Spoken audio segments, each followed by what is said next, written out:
Good evening everyone. चलिए आज हम नेक्स्ट टॉपिक स्टार्ट करने वाले हैं। छोटा सा टॉपिक है chemo autotrophic bacteria. Now what is chemo autotrophic bacteria?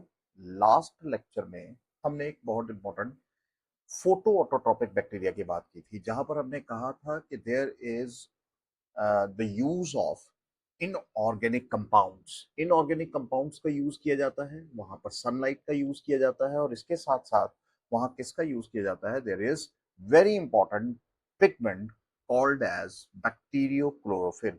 और अल्टीमेटली उन इनऑर्गेनिक कंपाउंड्स का यूज कर कर हम अल्टीमेटली फ्री हाइड्रोजन उन कंपाउंड से लेते हैं और अल्टीमेटली हम फूड की सिंथेसिस करते हैं।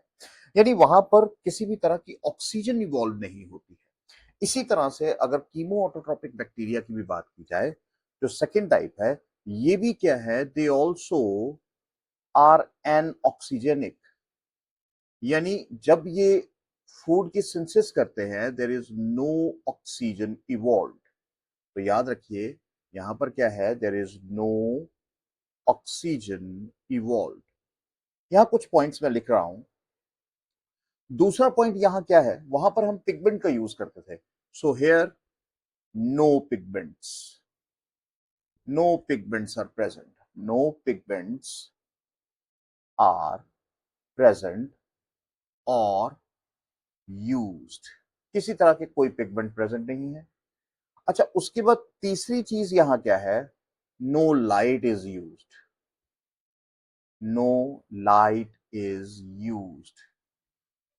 That means no external energy, no external energy. तो ये यहां पर देखा जाए तो these are the three important points which you have to remember in case of chemoautotropic bacteria. Now, what is chemoautotropic bacteria and what they do?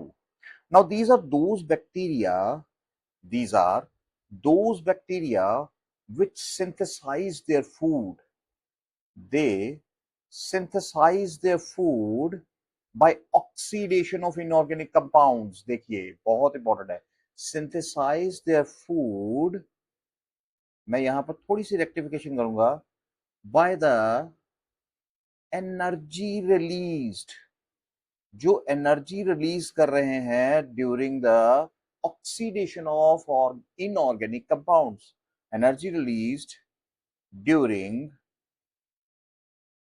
Oxidation of inorganic compounds. अब देखो, अब इनऑर्गेनिक कंपाउंड्स की जो भी energy जब oxidation होगी, कहने का मतलब है से मान लेते हैं ये एक इनऑर्गेनिक कंपाउंड है।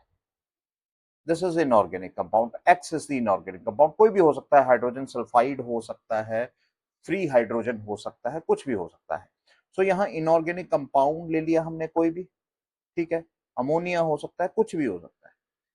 हमने इसकी की क्या? ऑक्सीडेशन की। और जब हम इसकी ऑक्सीडेशन करते हैं तो हमें अल्टीमेटली क्या है? जो कंपाउंड बनेगा उसके साथ साथ क्या है? कुछ एनर्जी रिलीज होगी। नाउ ये जो एनर्जी है, इस एनर्जी का हम यूज करते हैं। This energy is used in the form of ATP, और इस एनर्जी को हम यूज करते हैं इन फिक्सिंग द कार्बन डाइऑक्साइड। अब देखिए, यहां पर हम मान लेते हैं ये कार्बन डाइऑक्साइड हमने ले ली और ये फ्री हाइड्रोजन है, और अल्टीमेटली हमने क्या किया? वी हैव फॉर्म, बैक्टीरिया ने क्या किया? ये कीमो ऑटोट्रोपिक बैक्टीरिया क्या कर रहे हैं? ये अल्टीमेटली फूड की सिंथेसिस कर रहे हैं। तो यहां देखो, फूड बन गया, ऑर्गेनिक मैटर बन गया, और यहां पर क्या है? These are the inorganic compounds. ये इनऑर्गेनिक कंपाउंड्स है, इन्हीं को उसने एसिमिलेट किया और अल्टीमेटली क्या बना दिया? फूड बना दिया। लेकिन यहां पर कोई external source of energy use हुई? नहीं। हमने ये जो एनर्जी लिबरेट की थी इनऑर्गेनिक कंपाउंड की ऑक्सीडेशन से, तो अल्टीमेटली ये जो ऑक्सीडेशन रिएक्शन है, इसकी एनर्जी से ही हमने अल्टीमेटली क्या किया? वो एनर्जी यूज की हमने। क्या it means? There is no external energy, there is no external energy. हमने यहां कहीं लिखा है शायद, हाँ, ये नो एक्सटर्नल एनर्जी है। चलो यहां भी लिख देते हैं, no external energy is used. इसका मतलब ये है कि ये रिएक्शन कैसे हुई, दी रिएक्शंस आर एक्सर्गोनिक, जहां पर हम क्या करते हैं, इंटरनल फ्री एनर्जी को ही यूज करते हैं। अब एक्सर्गोनिक एंडरगोनिक रिएक्शंस क्या है, ये आगे एंजाइम्स में देखेंगे, लेकिन फिलहाल इतना याद रखिए कि यहाँ पर एक्सर्गोनिक रिएक्शंस में हम क्या करते हैं कि ये without the need of extra energy, जो इंटरनल एनर्जी उसी रिएक्शन इनऑर्गेनिक कंपाउंड के अंदर होती है, वही हम अल्टीमेटली यूज करते हैं इन फॉर्मेशन ऑफ फूड, और ये कीमो ऑटोट्रोपिक बैक्टीरिया काम करते हैं। अब देखो, ये जो एक्सर्गोनिक रिएक्शन, ये काम बड़ा इंपॉर्टेंट है। अगर यहाँ एक्सर्गोनिक रिएक्शंस होती हैं तो बड़ा इंपॉर्टेंट काम है। क्यों? क्योंकि ये जो एक्सर्गोनिक रिएक्शंस हैं, ये क्या करती हैं, ये हेल्प करती हैं in recycling of inorganic matter, recycling of inorganic matter in the environment. ये आपको याद रखना पड़ेगा, है ना। इनऑर्गेनिक मैटर का मतलब क्या है, न्यूट्रिएंट्स ऑफ द सॉइल, चाहे वो फास्फोरस हो, चाहे वो आयरन हो, चाहे वो सल्फर हो, कुछ भी हो। तो बड़ी अच्छी एक एग्जांपल अगर हम नाइट्रोजन फिक्सेशन में करें, अगर नाइट्रोजन फिक्सेशन की बात करें, तो नाइट्रोजन फिक्सेशन में भी क्या होता है, यही नाइट्रोजन फिक्सेशन भी बहुत इंपॉर्टेंट रोल प्ले करती है, और इसमें ये कीमो ऑटोट्रोपिक बैक्टीरिया यहां प्रेजेंट होते हैं, जिनको हम कहते हैं नाइट्रीफाइंग बैक्टीरिया। और ये नाइट्रीफाइंग बैक्टीरिया जो है एसिड कार्बन डाइऑक्साइड को फिक्स करने में हेल्प करते हैं। और अल्टीमेटली कैसे करते हैं, नाइट्रीफाइंग बैक्टीरिया, जैसे जैसे मान लेते हैं नाइट्रोसोसिस्टस है, नाइट्रोबैक्टर है ना, देयर इज नाइट्रोसोमोनास है, नाइट्रोसोकोकस है, तो ये नाइट्रीफाइंग बैक्टीरिया है। अब ये क्या कर रहे हैं, ये अमोनिया की ऑक्सीडेशन कर रहे हैं, अमोनिया की ऑक्सीडेशन कर रहे हैं, और अल्टीमेटली क्या बना रहे हैं, ये बना रहे हैं द नाइट्रिक एसिड। ठीक है, यहां पर हम एक लिख देते हैं, कोई एंजाइम लिख देते हैं, कि मान लो यहां पर आ गया नाइट्रोसोमोनास आ गया, चलिए लिख लेते हैं, ये नाइट्रोसोमोनास आ गया। समझो जरा इसको। अब इसी नाइट्रिक एसिड को, ये जो नाइट्रिक एसिड है, अब जो यहां एनर्जी रिलीज हुई, जो यहां पर भी जब ये कंपाउंड बना, यहां एनर्जी रिलीज हुई, और यही एनर्जी जो है अल्टीमेटली हमने यूज की। और हमने कैसे क्या किया, देखो यहां पर हमने इसी नाइट्रिक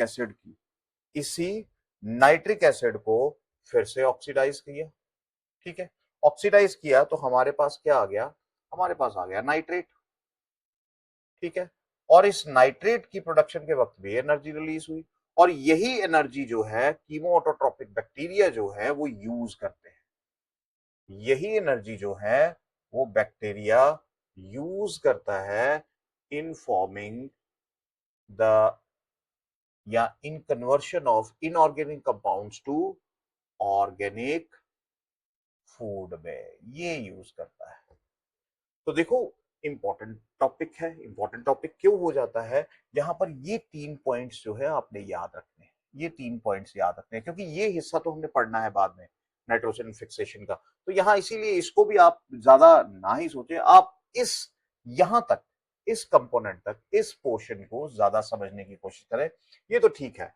तो यहाँ ये आपने बस फाइनल चीज ये याद रखनी है, एनऑक्सीजेनिक है, no pigments are used, no light is no external energy, जो भी एनर्जी आएगी वो इंटरनल होगी, और वो इंटरनल कैसे होगी, by oxidation of inorganic compounds.